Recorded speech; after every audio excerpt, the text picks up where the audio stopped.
Whoop-de-fucking-do, I found a fucking key. Alrighty, now we're back in the fucking danger road to zone. Meridian City. We're in the Fire Temple. I hope you enjoyed that last episode of being fucking lost. We're back now. We are going back to get in the shit. fucking oh my railed god, definitely. There's some fucking jackass who's gonna leave like 7 comments just, you dipshit.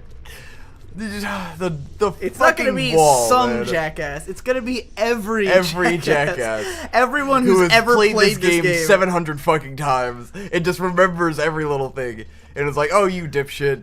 You needed to blow up the wall, not hammer the wall. Because the Goron gave me the hint. He said I have to use the Goron special tool. I guess I forgot that the bomb is the Goron special tool. Yes. And not the hammer. I thought that was the special tool. Yeah. So what the fuck ever. I know you get the hammer and you hit shit with Victor, it. So that's how I remembered it. The thing is that, like, I would be on your side if you didn't talk so much about how you've played this game so many times. Did I talk that much about You really do. Towards the beginning of the series. I mean, those first 3 dungeons I remembered really well. Yeah. Even if I look, I'm trying to to talk and think while I do this shit. I know, but I remembered that wall was there. Victor, I just thought you used the hammer. I prefer when our microphone is not clipped the whole time. Look, man, you gotta let me get excited. You gotta let the people hear. You don't need to shout to convey excitement. Shout, let it all out. It doesn't. Okay, for the record, right now I am in Dax mode. What I mean is, if you don't listen to The Biggest Problem in the Universe, it's an excellent podcast by Maddox, who I can't do that yet. Hopefully you've heard of. Maddox he was pretty much the first, he was a guy. He was like the first satirical writer on the internet. He's been running the best page in the universe since the 90s. He was the satirical guy on the internet. Yeah, since he was like in high school when he started it, and he's fucking hilarious. He's always been hilarious, and he's got this show, a podcast called The Biggest Problem in the Universe, where it's him and this guy called Dick Masterson, who's best known for being a troll chauvinist. He runs like a site, and he's he's actually been on Dr. Phil. Super red pill bastard. But he's not actually. It's a character. So it's an act. Okay, I wasn't sure if it was a character. I mean, it's sort of like, I mean, he is like a guy who's like all about, getting laid all the time and stuff like that. Yeah. That part's true, but he's not really a chauvinist prick guy. Yeah. He thinks that shit's weird, just like anybody else. He does it as a troll thing. He's been on Dr. Phil as the chauvinist douchebag Dick Masterson. It's not his real name. Yeah. His name is like Dax Herrera or something like that. Shit. But fuck. But yeah, his character is Dick Masterson, the troll chauvinist. But the two of them have this show, and they basically talk about different problems that they like random ass problems. Yeah. Sometimes they're big problems, sometimes it's just dumb shit that they came up with. Anyways, it's a great show, and I listen to a lot of it. And anytime I do listen to like more than one episode at a time, I start talking like Dick Masterson because I love his tone of voice so much. Oh god, yeah. So when I was doing the whole reading off of the shit in the last episode, that was my my Dick Masterson voice. Impression. I was toning it down a little. I didn't want to, because he has like a much higher pitched voice, and like I can do it, but I don't want to rip off his entire steez. All right, we're in this maze room. People, do you get that where you like hear someone talk with like a notable accent and you just start talking like that all the time? Anytime I watch like a season of Sherlock straight and then I can't stop thinking in a British accent, right? And I'm just like, dude, that's the worst. I feel like it's a white guy thing. For me, it's Gordon Ramsay. Gordon Ramsay. If I watch enough Gordon Ramsay, oh my god, when I was watching British. so much in An Idiot Abroad, and then it was just like, oh god. When I was watching the Ricky Gervais show on HBO or Doctor Who.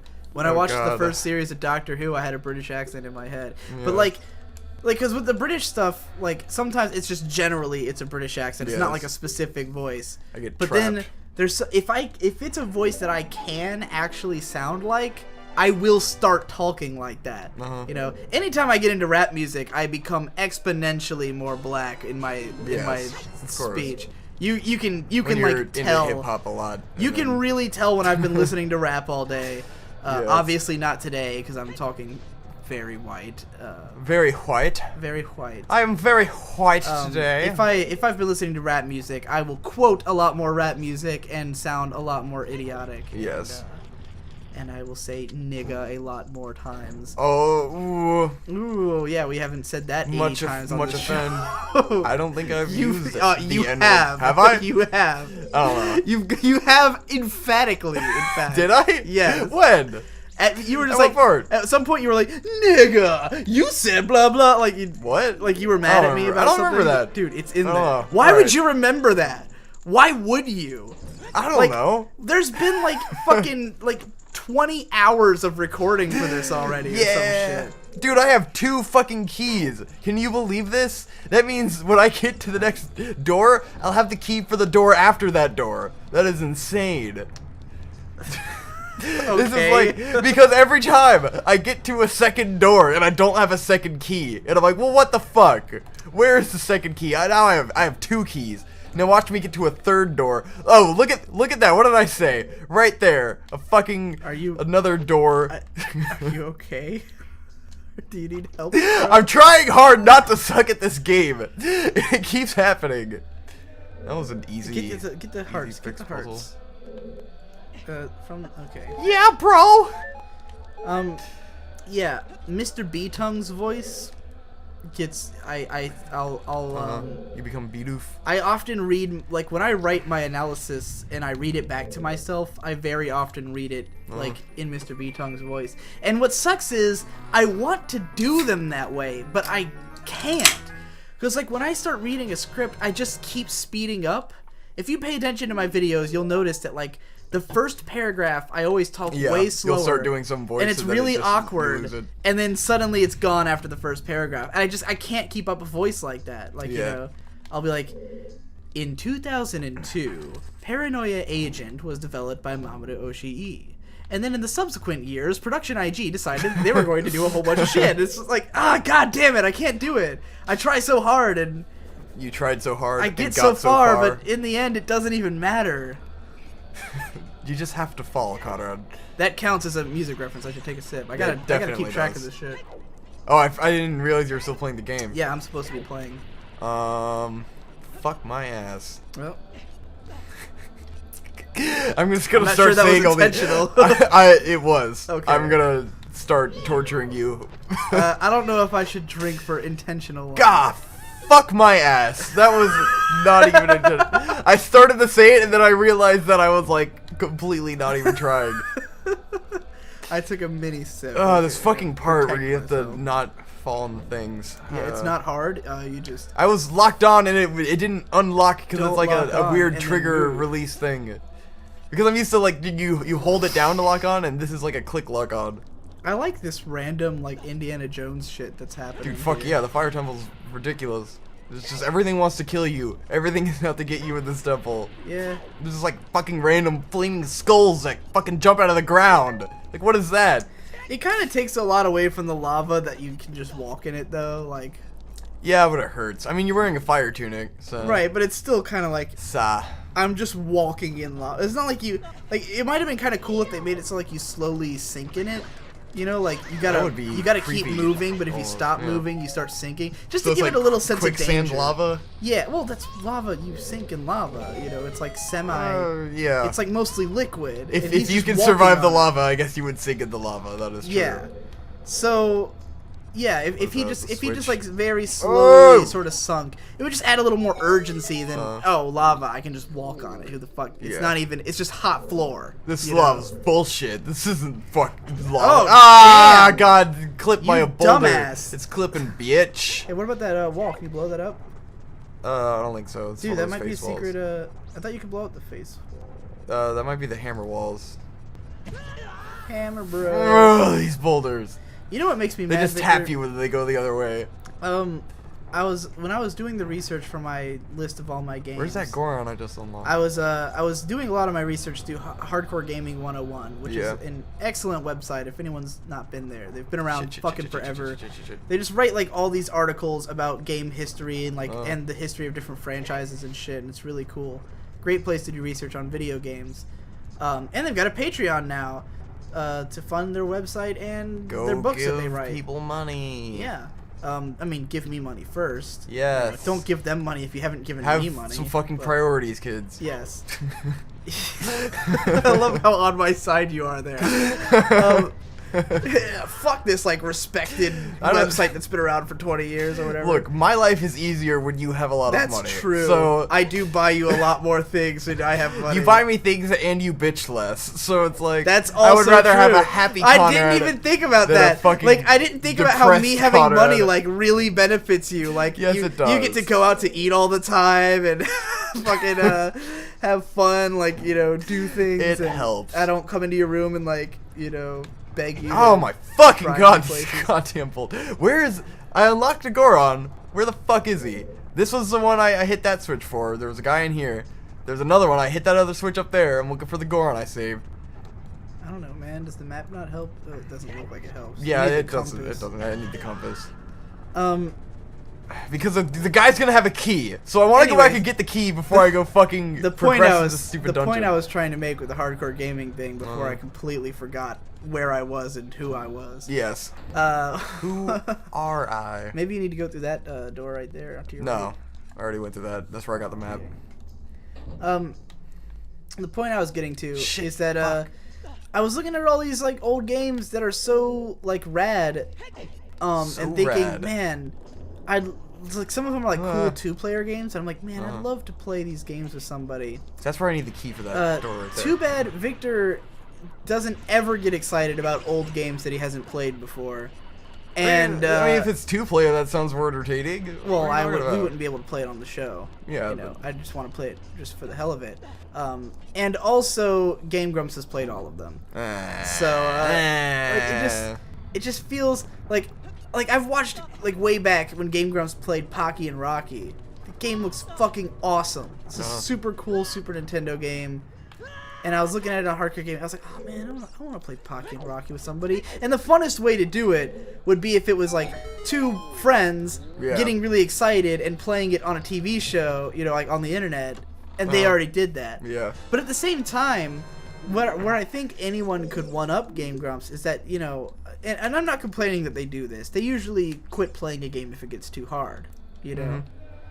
Because it's not as fun to watch for people who... a big part of their audience... It's not fun to watch them die 700 times. Right, a big part of their audience doesn't want to see that. I admit, I don't necessarily want to see that. Because then you're just listening to a frustrated and shit podcast. like You're not that. even watching the game anymore. It's like, who cares? But I mean, it could be cool to see them triumph over that. But at the same time, doesn't that mean there's a gap to be filled for the people who just play until it's done? I don't know, because we aren't good at video games, so that's. Well, I'm gonna not take us necessarily saying it would 10 be times us. long. I'm Yeah. just saying, you know, it'd be cool. I suppose for 'Cause that was ordinary the- Let's Players. That was or the something. concept of the show I was trying to do with Jesse and Give and Take, where I Yeah. said that I was just gonna like my concept was called Digi Sucks at Zelda. Yeah. And I was just gonna play every Zelda game in order, and I was going to beat them all God, without fucking using strategy God guides. damn fucking fire slugs. I was gonna beat every game without using a strategy guide to 100% completion. Oh God. And the That would concept, take 900 billion right? years. The concept is that it doesn't matter. Like no matter how long it takes, no matter what it takes, without any help, I was just gonna beat all these fucking Zelda games or at least to as far of a completion as I was willing to go. Yeah. Right. Okay, this is the one I unlocked. And I think that would be like, it's the Motherfucking kind of show where you have to appreciate what it is from the beginning. You have to Yeah. know the concept of this show is not me playing through games quickly or efficiently or finishing them quickly. It's just you playing The games. concept is that you have to be into this idea of this guy who sucks at Zelda talking to his friends and trying to play all the Zelda games. But again, the problem is I can't really talk and play games at the Yeah. same time because the video we recorded was literally 35 minutes long. We're already making fucking Victor sucks at Zelda. It's the same shit. Yeah, but you don't suck nearly as bad as I do. That is also true. It is not on the same level. And you're able to talk while doing it. Yes. You can talk and suck at the same time. Jeez. Good luck, huh? Fucking throw yourself under the bus. Alright. Let's see what that audio sample gets What is used up for. there? Hold on. Heaven? What did you do? It sounded like nonsense. That's what happens when I play it faster. I don't know what's up there. I figured maybe it's a time block. Time blocks! I'm sick of this fucking beeping. Go get those Yeah, I'm parts gonna that are get on those those, shitting pillows. fuck tits. Ah, Shitting that, fuck that, oh god, flaming skulls. I hate this. Yeah. This is stress. This is what stress feels like.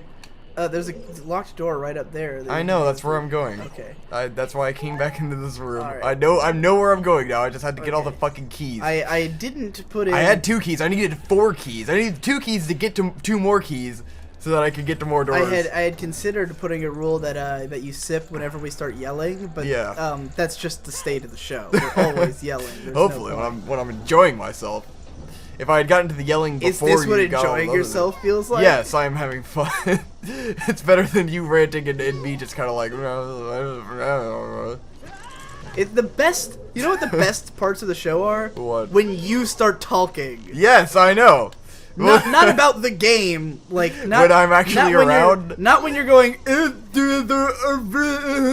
When you're like actually like discussing something. What have you been up to the last 2 or 3 days since we played this?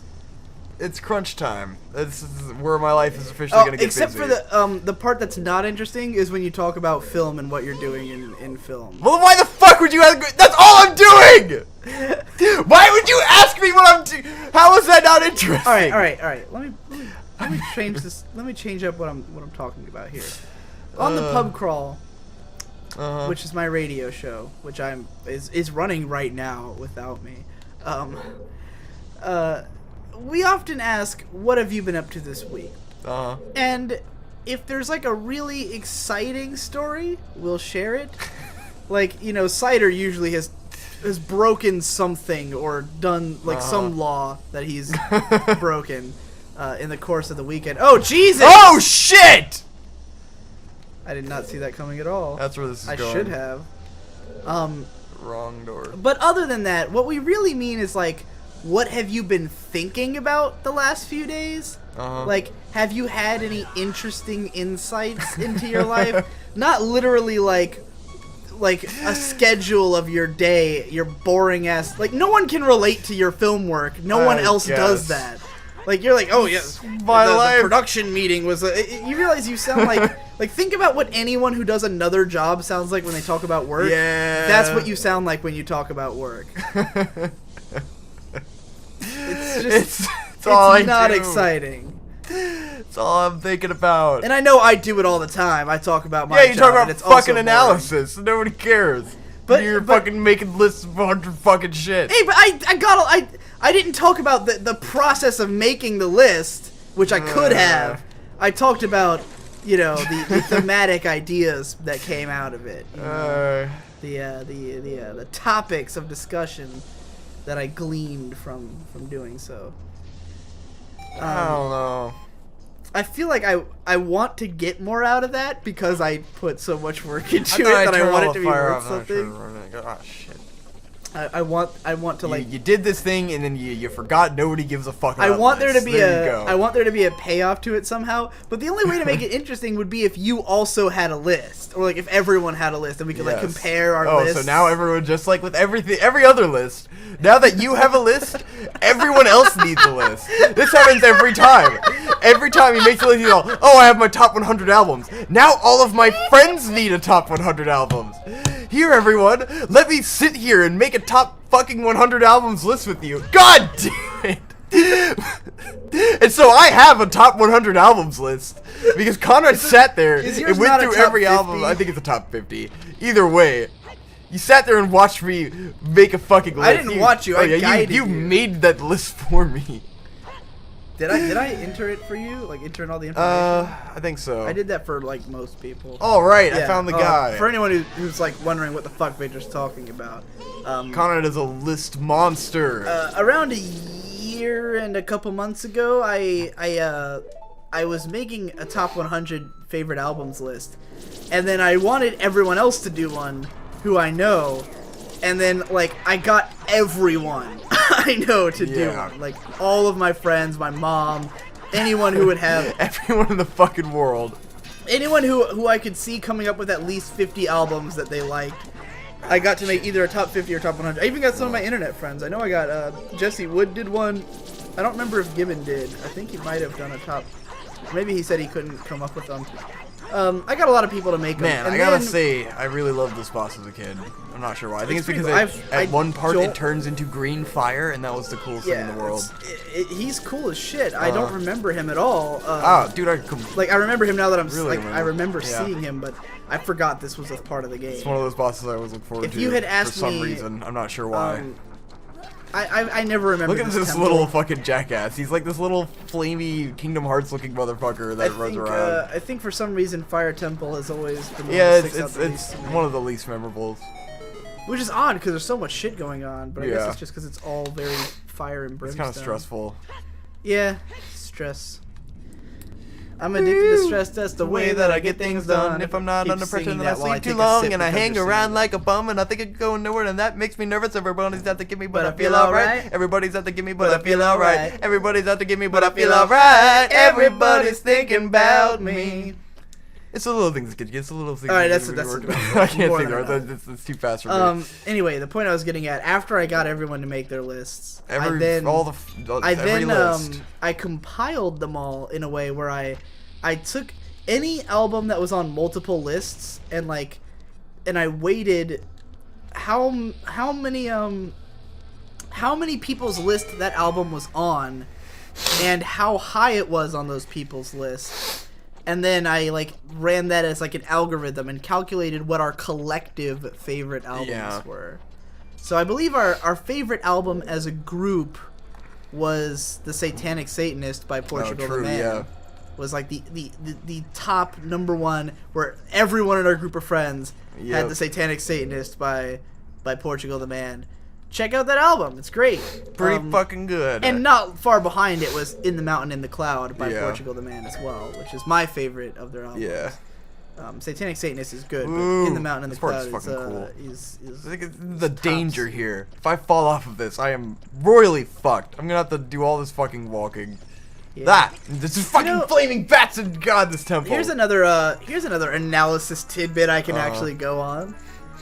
That part is not really challenging. Yes. Because you just got to run across But the fact that it's a narrow pathway, right?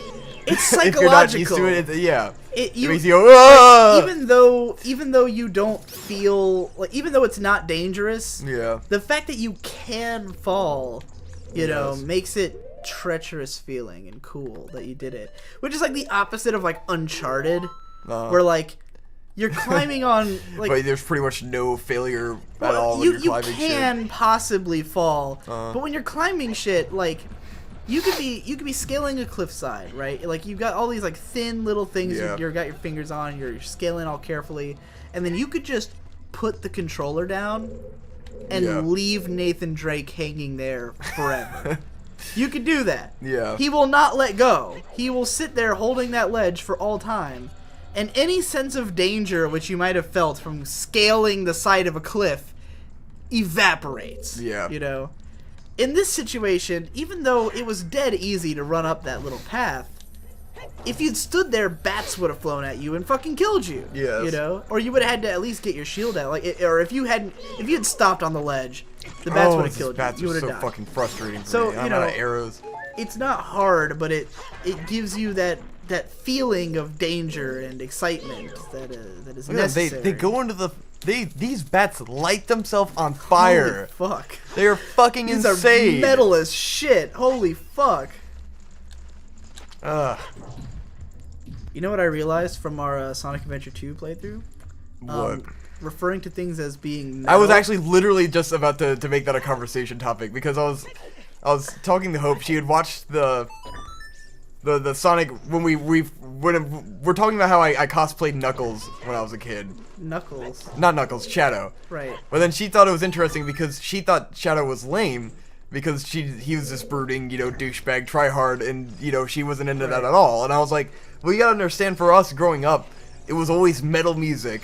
it was always wearing black, you know, that cool guy metal not persona. At that age, really. No, it was, because even fucking when Sonic was around, then our mom was still listening to System of a Down constantly. We're in System Linkin of a Park Down and all is that not stuff. metal, But first yeah, but of it was, all. you know, when I was a kid, Dark that stuff was is what metal you're to me. saying. Right, Yeah, right. dark stuff, you know, black, cool, badass shit. So it was like, you know, we were into Shadow. I gotta say, one thing I will definitely play defense for is edginess. Yes. Because people give so much shit to edgy stuff. Yeah. But edgy is fun. I gotta leave Edgy it in is the box. like there's a reason that it's cool. It's cause it looks like you know like red and black as a color scheme. Like I could make fun of it all day because I've been in the Brony fandom and everyone makes the red and black OC and shit. You know because they're God, it's so like, bad. Yeah, I mean, I guess what I'm saying is like I enjoy. How should I put this? As a kid, you see yourself as cool, dark, and edgy, and that's what you make fun of when you make fun of edgy stuff. But as an adult, you can still have fun with edgy stuff. Like it's still entertaining to see, you know, the dark. Was that the cat at my window? Yeah, at a window. Yeah, go let her in my window. Motherfucker, you go let her. I'm playing a game. I'll hold the controller and I'll put it down. And you go let the cat. How did she even get up here? Yes, we're on the second story. We're on the second floor of my house. My Holy cat. shit. I should say my cat. I don't take ownership of this fucking thing. It's but my cat. this cat likes being in my room because it's warmer up here. And she gave up on the fact that at nighttime everyone is usually asleep except She goes for in me. my fucking window all the time, so it's not like it's just you. Yeah, but lately she's been like all the time coming through my fucking window, and like even when the light, like at first I thought it was because she saw the light on and was like, oh, that guy's awake. But no, even when the light's off, she fucking woke me up the other day to let her in the damn window. I was like, you fucking bitch. Oh man, I hate animals. Yeah. Do you hate Danimals? Concrete jungle. No one can hate the great, refreshing taste of Danimals. How long have we been running this episode? Let's end this episode of Digibros because I don't know how long it's been running. I think it might have been extra long on accident. Probably. I don't know.